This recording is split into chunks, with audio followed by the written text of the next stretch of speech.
Assalamualaikum warahmatullahi wabarakatuh. Kami dari kelompok 3 Budaya Melayu Riau. Di sini kami beranggotakan saya sendiri Nurhaliza, Cahya Sapitri, Lucia Anjani, Nur Hasida dan juga Rara Septia Wahyuni. Di sini kami akan menjelaskan tentang aturan cara kehidupan masyarakat Melayu Riau, dari pernikahan budaya Melayu Riau, pakaian tradisional Melayu Riau, tarian Melayu Riau, bahasa Melayu Riau, serta makanan khas Melayu Riau. Nah, langsung saja ke penjelasan yang pertama.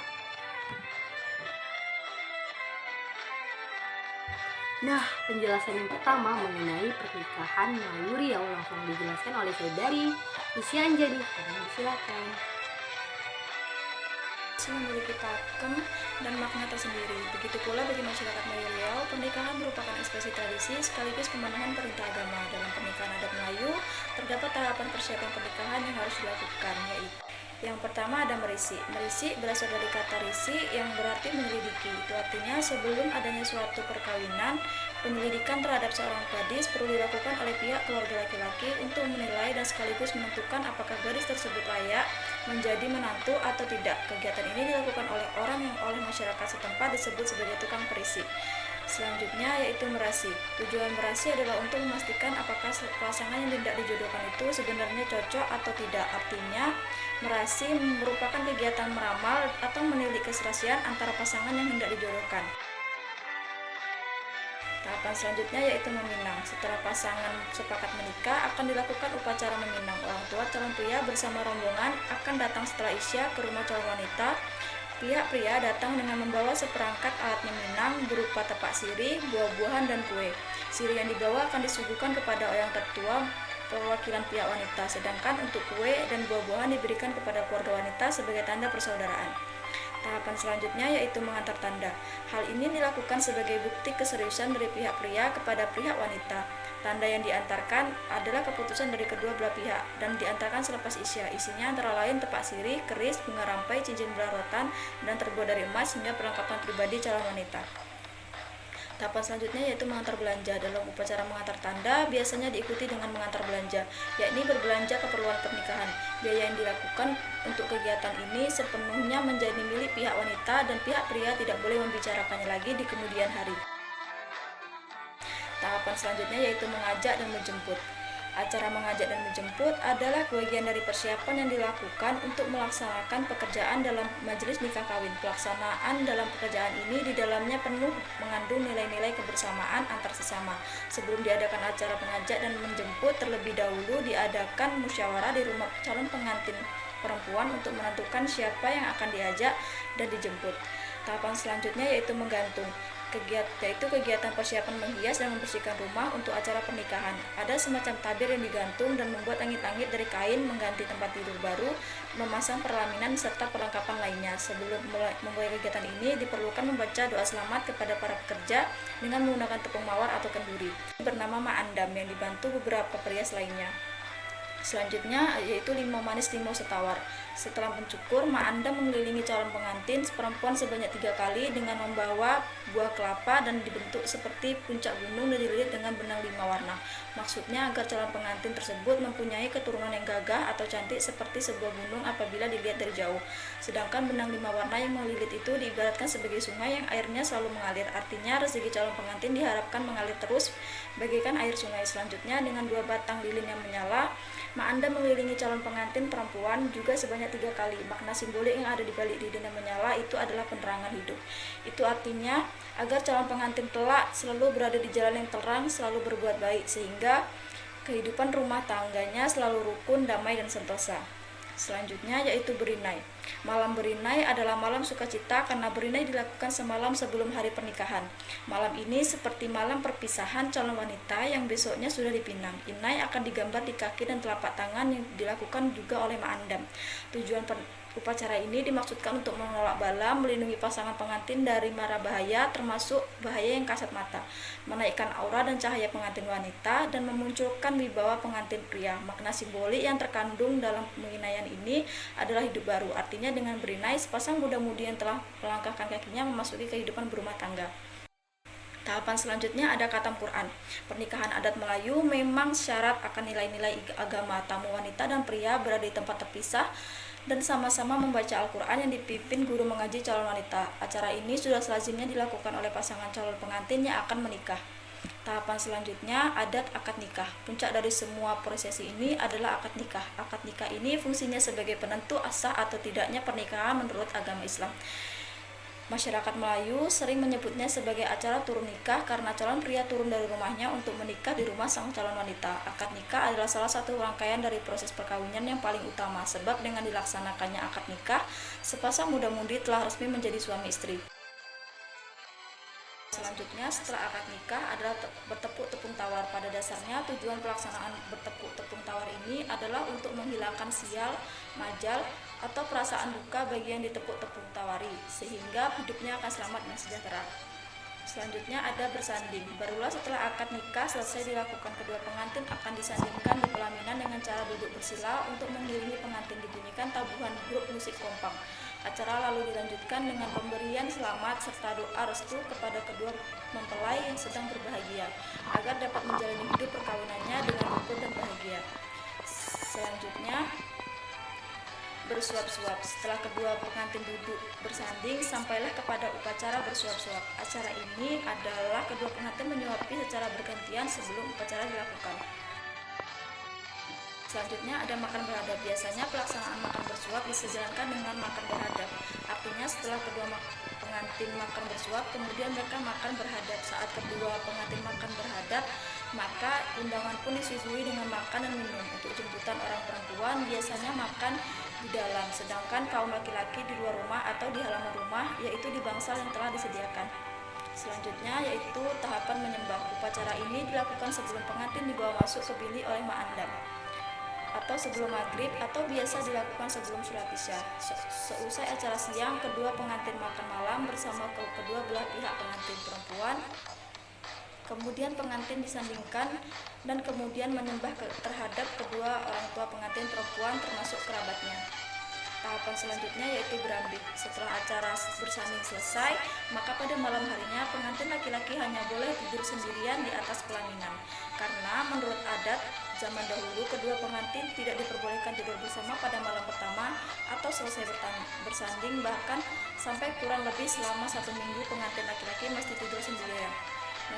Masa ini oleh masyarakat setempat disebut masa belum berteduh. Sekian. Penjelasan selanjutnya mengenai pakaian tradisional Melayu Riau yang akan langsung dijelaskan oleh Cahya Sapitri. Assalamualaikum warahmatullahi wabarakatuh. Perkenalkan, nama saya Cahya Sapitri. Di sini saya akan menjelaskan mengenai aturan dalam berpakaian masyarakat Melayu Riau.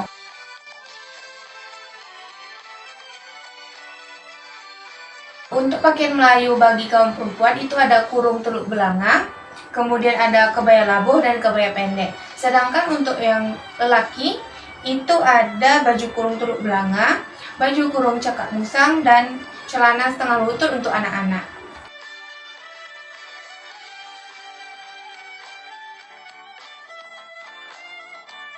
Dalam tata cara berpakaian masyarakat Melayu Riau itu terbagi lagi menjadi pakaian harian, pakaian resmi, dan untuk pakaian harian yang dimaksud adalah pakaian harian yang dipakai oleh orang Melayu setiap hari, baik itu masa kanak-kanak, remaja maupun dewasa dan setengah dewasa. Pakaian harian ini digunakan untuk melakukan kegiatan seperti biasa, seperti ke kebun, ke laut, dan sebagainya. Sedangkan untuk pakaian resmi dan setengah resmi, itu untuk lelakinya itu ada baju kurung cekak musang yang harus dilengkapi dengan kopiah, kain samping, dan juga sendal. Kemudian pakaian setengah resmi ini biasanya kita pakai untuk acara keluarga, kemudian menghadiri perkawinan, dan acara sunat rasul dan lain-lain. Kemudian acara pakaian resmi untuk perempuan itu ada baju kurung teluk belanga dan baju kebaya labuh. Persyaratan baju ini bagi perempuan itu tidak boleh membentuk aurat dan harus lebar seperti itu. Pakaian upacara pengantin bagi lelakinya itu ada baju kurung cakak musang, kemudian ada baju kurung teluk belanga. Perlengkapan pakaian lelaki pengantin itu baju kurung cekak musang, setelan baju dan celananya itu harus senada, yaitu terbuat dari kain songket atau kain tenun. Kemudian di kepala itu memakai mahkota ataupun tanjak, kemudian memakai sebai di bahu kiri, kemudian memakai bangkung, keris juga dan kalung sebagai pertanda keluarga, dan membawa sirih lelat, juga memakai kasut ataupun sepatu. Sedangkan untuk pengantin perempuan ini lebih banyak sesuai dengan acara yang dipakai. Kalau untuk acara malam berinai itu menggunakan kebaya labuh atau baju kurung teluk belanga. Sedangkan untuk berandam itu memakai kebaya labuh atau kebaya pendek. Untuk pakaian pengantin akad itu bisa menggunakan kebaya labuh. Kalau untuk upacara bersandingnya, perempuannya itu biasanya kebaya labuh atau baju kurung belanga, lengkap dengan atributnya perkakas seperti tendangan bedang emas, kemudian di dadanya dengan dokoh bertingkat, juga lengannya diberikan gelang berkepala naga, juga di bagian lengan bawah itu dengan gelang patah semat. Sedangkan di kakinya itu ada bergelang kaki berlipat rotan emas. Di bahu sebelah kanan juga memakai sebai bertekat emas, juga tali pinggang emas, dan di jari memakai canggai. Mungkin sekian yang dapat saya sampaikan mengenai pakaian adat dan aturan untuk sehari-hari masyarakat Melayu Riau. Terima kasih. Tarian Melayu Riau yang akan langsung dijelaskan oleh saudari Rara Septia Wahyuni. Melayu Riau yang paling terkenal yaitu tarian Zapin. Zapin itu sendiri berasal dari bahasa Arab yaitu zafin, yang artinya pergerakan kaki cepat dengan mengikuti rentang pukulan. Tari Zapin merupakan tari tradisional khas Riau yang dianggap sebagai sebuah akulturasi budaya Arab dengan budaya Melayu pada masa silam. Setiap gerakan pada tari Zapin mengandung nilai-nilai filosofis yang berkaitan dengan pola hidup masyarakat Melayu Riau. Tarian Zapin sendiri memiliki beberapa bagian dari gerakannya. Bagian yang pertama yaitu bagian pembuka yang disebut dengan salam, dan bagian kedua yaitu bagian inti, dan bagian ketiga yaitu bagian penutup atau disebut juga dengan pahtoh. Pola lantai dan langkah-langkah kaki lebih banyak dibicarakan dalam tarian Zapin daripada gerakan-gerakan tubuh lainnya. Bahasa Melayu Riau yang akan langsung dijelaskan oleh saudari Nur Hasidah. Assalamualaikum warahmatullahi wabarakatuh. Perkenalkan, nama saya Nur Hasidah. Di sini saya akan menjelaskan tentang bahasa Melayu Riau. Nah, siapa sih yang nggak tahu kalau bahasa Indonesia yang kita gunakan dalam sehari-hari sekarang ini itu berasal dari bahasa Melayu Riau. Sejak zaman Kerajaan Sriwijaya, bahasa Melayu sudah menjadi bahasa internasional lingua franca di Kepulauan Nusantara. Awalnya, pusat kebudayaan Melayu berada di Malaka, kemudian pindah ke Johor, dan akhirnya pindah ke Riau. Nah, sejak saat itulah Riau, khususnya Indonesia, dijadikan sebagai pusat kebudayaan Melayu. Bahasa Melayu zaman Malaka dikenal dengan Melayu Malaka, pada zaman Johor dikenal dengan bahasa Melayu Johor, sedangkan bahasa Melayu zaman Riau dikenal dengan bahasa Melayu Riau. Seiring perkembangan bahasa Melayu ini berkembang menjadi beberapa dialek sesuai dengan daerah masing-masing. Contohnya itu di Riau Pesisir.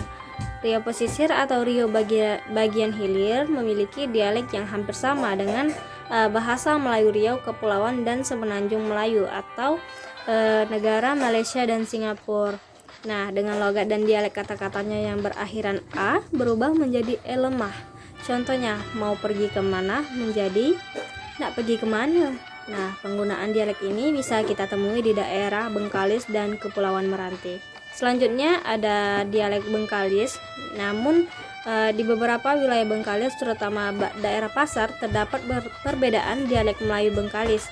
Nah, jika sebelumnya kata-kata yang berakhiran a berubah menjadi e lemah, sekarang e lemah berubah menjadi o. Contohnya itu saya disebut dengan sayo. Apa disebut juga dengan apo. Berapa disebut juga dengan berapo. Bunga disebut juga dengan bunga. Nah, selanjutnya dialek Kerokan Hilir. Nah, dialek Kerokan Hilir ini bahasa Melayunya hampir sama dengan Bengkalis. Selain menggunakan akhiran e lemah, juga menggunakan bahasa akhiran o. Contohnya itu seperti orang berubah menjadi uyang, tak hendak berubah menjadi kata tak ondak, berlayar berubah menjadi belayar, beli berubah menjadi kata boli, barang berubah menjadi kata barang, jemur berubah menjadi kata jemur. Nah, selanjutnya itu ada dialek Siak. Nah, bahasa Melayu di Siak juga mirip dengan bahasa Melayu Bengkalis. Dialeknya juga berakhiran e lemah dan berakhiran o. Salah satu yang membedakan dengan bahasa Melayu lainnya di Siak itu kita bisa menyebut kamu dengan kata Miko. Contohnya itu, kamu mau pergi kemana berubah menjadi Miko nak pergi kemana. Nah, itulah tadi penjelasan dari saya. Saya akhiri dengan Assalamualaikum warahmatullahi wabarakatuh. Makanan khas Melayu Riau yang akan saya jelaskan sendiri. Nah, di sini sempolek merupakan salah satu masakan khas Melayu Riau. Masakan ini biasanya dapat ditemukan pada masyarakat Melayu Riau di Kabupaten Indragiri Hilir, Bengkalis, Meranti, dan Siak.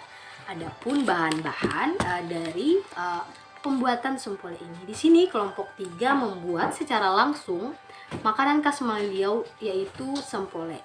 Adapun bahan dan bumbu yang digunakan adalah pertama adalah ubi kayu, kedua udang, dan ketiga kerang. Lalu sediakan juga sayur pucuk papi, sayur pucuk katu, serta siapkan juga 1 siung bawang putih, 4 siung bawang merah, 1 siung jahe, dan 5 buah cabai rawit, serta tidak lupa ditambah dengan pelacen atau terasi. Serta siapkan juga air, garam, dan ajinomoto.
dari kelompok 3 mengenai aturan cara kehidupan masyarakat Melayu Riau dari pernikahan budaya Melayu Riau, pakaian tradisional Melayu Riau, tarian Melayu Riau, bahasa Melayu Riau, serta makanan khas Melayu Riau. Nah, kami dari kelompok 3 mohon maaf jika ada tutur bicara kami saat menjelaskannya yang kurang baik. Akhir kata, terima kasih. Wassalamualaikum warahmatullahi wabarakatuh.